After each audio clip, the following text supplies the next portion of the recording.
What you see right behind me is Union Pacific 4018.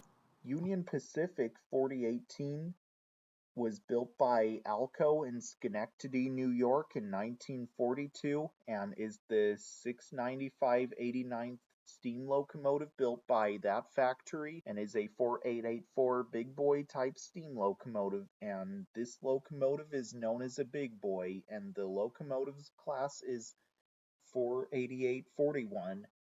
The big boys are one of the articulated steam locomotives built. The big boy is known to be the largest steam locomotive in the world, and when Big Boy 4000 rolled out of the factory in Schenectady, New York, one guy climbed on the pilot deck and chalked on the smoke box door and wrote Big Boy on it, and that's how these locos got the name Big Boy.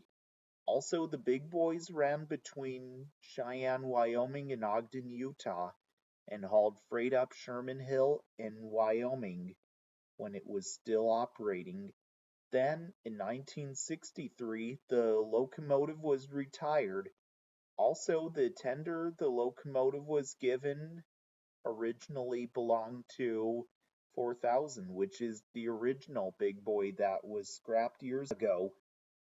It was then donated to the Museum of the American Railroad when it was located in Dallas, Texas on the state fairgrounds.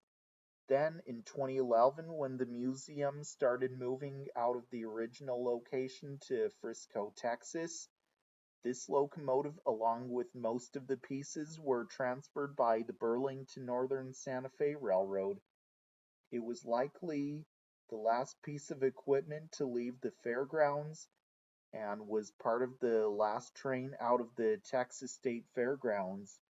In 2013, it was being moved by the railroad and was coupled between some tanker cars to provide braking power. As it arrived, a lot of people gathered to watch it arrive as well. Then the locomotive was then moved on to the new grounds of the museum as well. Also, Union Pacific 4018 is one of 8 surviving big boys left in the world today and can be found here at the Museum of the American Railroad in Frisco, Texas, where it is seen on display today. And also, you can even visit the locomotive's cab and sit where the engineer and fireman used to sit as well.